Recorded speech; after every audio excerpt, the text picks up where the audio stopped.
In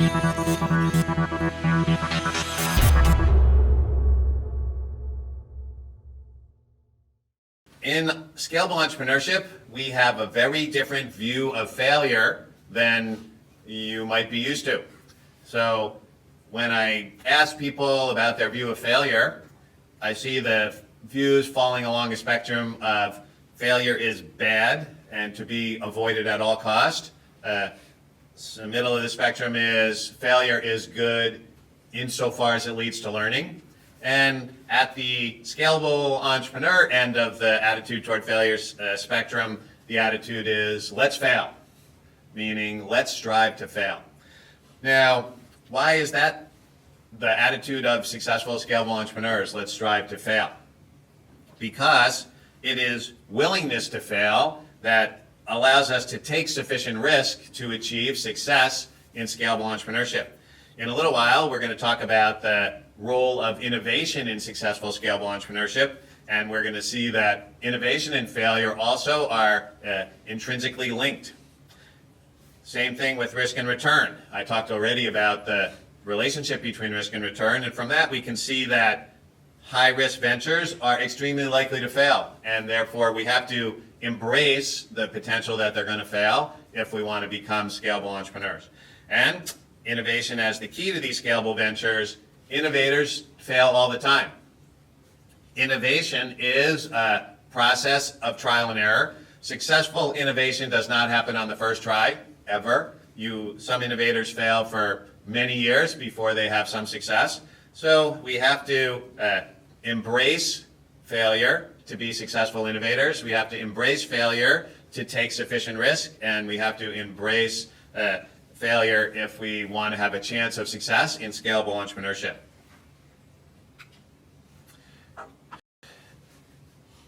Now, you might wonder, why are people afraid to risk failure? And on this list, I call out some of the most common reasons or excuses that I hear from people about why they're afraid to fail. So people may feel fear of the unknown. They feel fear of looking stupid. I encounter this fear all the time in my teaching, because first day of class in a large room, there are many students. In other classes, I ask questions. Students have a chance to answer. If they answer any question, they stand out in a positive way because they're willing to answer a question. But in reality, most students never answer questions. Why don't they answer questions? They're afraid to look stupid. They think if I answer the question wrong, I'm going to look stupid, and therefore they keep quiet. So many of these, I'm sure you've heard these phrases before, and many of these phrases are, I would say, basically excuses for why people are afraid to risk failure.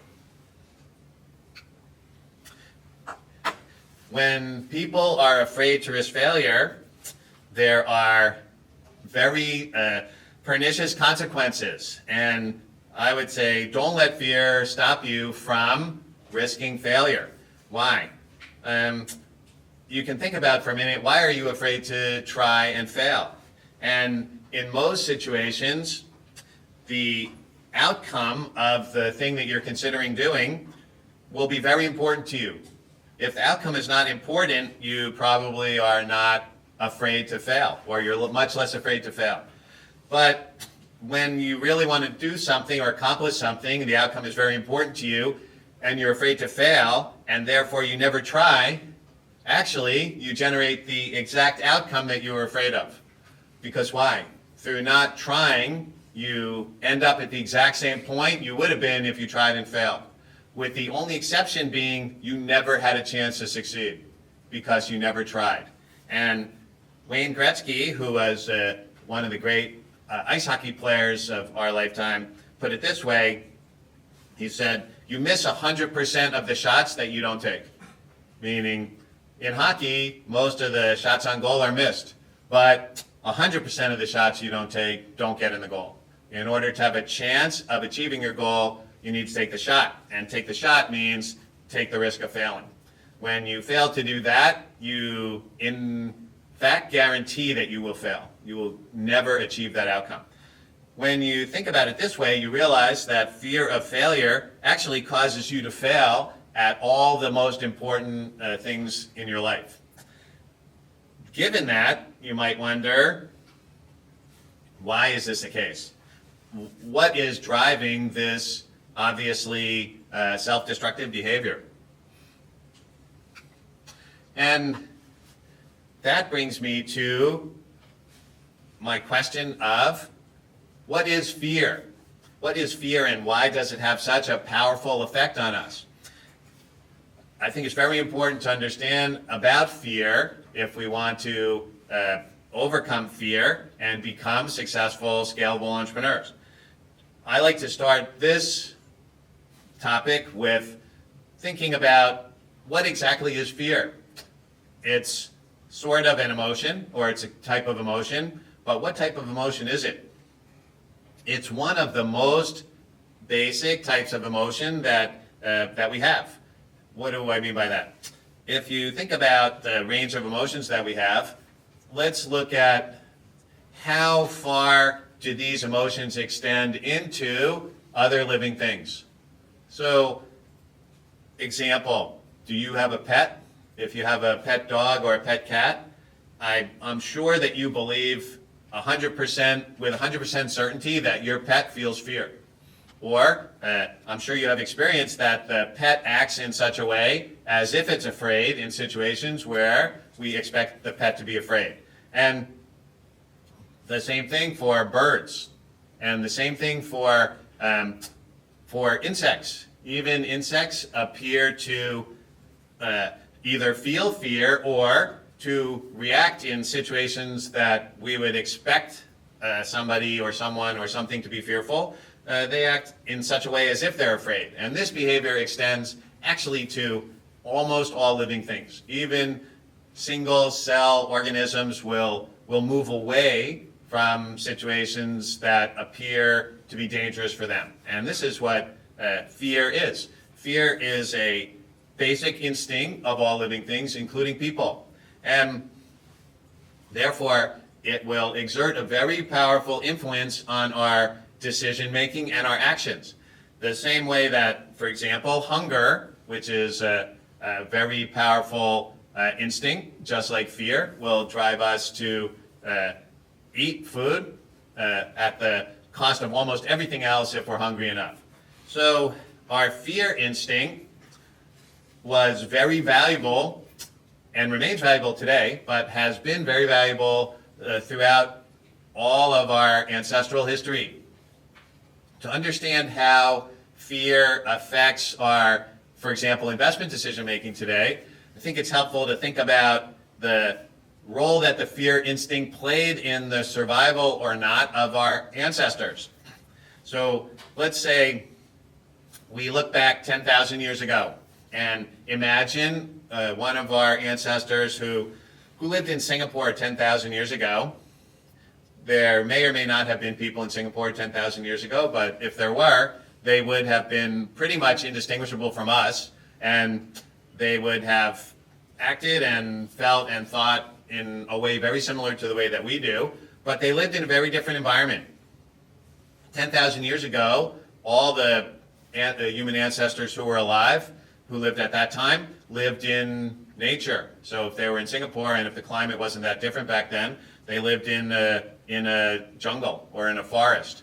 And the type of risks that they faced every day were risks that were life and death choices. So if you imagine the day-to-day existence of one of our ancestors from that time, most of their decisions revolved around two things. One was getting enough food to eat to survive, and two was avoiding predators or other natural dangers that they faced in the environment.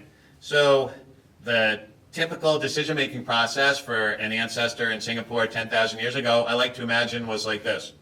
The ancestor was walking through a field of tall grass and spotted a proto chicken about 100 meters away. And they're hungry, so they tried to figure out if they could reach that chicken and catch it and eat it in a very primitive version of chicken rice before rice is cultivated, and have a full stomach to sleep tonight. At the exact same time they're trying to make this decision, they hear a rustling in the grass some 50 meters to their right. And now they have to decide, is that rustling in the grass caused by a tiger or caused by the wind? So pretty complex risk and return decision making here. Tiger or wind, can I reach the chicken before it flies away? And now I have to add in, can I reach the chicken? If this is a tiger, not the wind, can I reach the chicken before the tiger catches me and eats me? So if you think about this type of decision, if I make this type of risk and return decision correctly 99% of the time, but wrong 1% of the time, I die because I'm eaten by the tiger. So many of the decisions that our ancestors had to make that related to risk and return were life and death decisions like this. And therefore, they rewarded ancestors who were highly risk averse, because if a bad decision means I'm going to die, then I am highly rational to be risk averse. And in fact, you can also see that that ancestors who were highly risk seeking would die much more quickly on average than ancestors who were highly risk averse. And therefore, highly risk seeking ancestors had many fewer children than risk averse ancestors, and therefore they passed their risk aversion genes down to us. Now you might wonder, why are we willing to take any risk? Why wouldn't it be the most risk averse ancestors who survive? Also not the case, because why? Let's say the ancestor who every time they heard the grass rustling ran away. So they died from starvation also, because they never got the chicken, and therefore they also didn't have children. So we should all be descended from people who were pretty risk averse, but not the totally risk averse. And in fact, when you look at distributions of risk propensity in the population, you see a distribution that suggests this is exactly the case. What do I mean by that? If risk propensity was normally distributed in a population and in an expected way, we would expect that risk neutral would be the mean, but it's not. The mean risk propensity in most populations is risk averse. And I believe that that comes from the ancestral effects of risk and return decisions. Now, what's changed? Many of the decisions that we need to make today are not life and death. For example, should I add a little more risk to my investment portfolio? It's not a life and death decision. However, at some level, there's a little voice in our head that's saying, if you make this decision wrong, you're going to die. And that's why people tend to take too little risk, and that's why fear of failure deprives us of very important outcomes, because at some level, we're still making decisions as if we lived in the jungle when now we live in a highly advanced society. So that's all well and good, you might think. Now we understand how fear of failure may be depriving us of important outcomes. But given that fear is such a powerful instinct, what can we do with that information? If fear is an instinct that we can't actually change, then how can we still achieve what we want to achieve while being afraid? And I believe that the key to that problem is to understand that fear is a very powerful instinct, and to understand that everyone is afraid, and that it's okay to be afraid, and that it's very important to do things that we're afraid to do. So, example, in this picture, you can see somebody who is scaling a vertical or even more than vertical rock wall. And I like to ask, do you think that this person is afraid? And I have had many students or some students that do extreme sports like this, they say, yeah, sure, they're definitely afraid. And in fact, one of the reasons that people love to do extreme sports is to put themselves in situations where they are very afraid, and with good reason. This climber is smart to be afraid, because if he makes a mistake, he's going to fall and die. He's back in that real ancestral environment situation. So you might wonder, how do people motivate themselves to do this? And I like to think, how did he get this far up the wall? He didn't stand at the bottom of the wall looking up and waiting to become unafraid. If he did that, he would never go anywhere. What he did was he looked up at the wall, felt afraid, and started climbing. So this is the way that you can solve the problem of fear of failure depriving you of most important outcomes. You need to do things that you're afraid to do.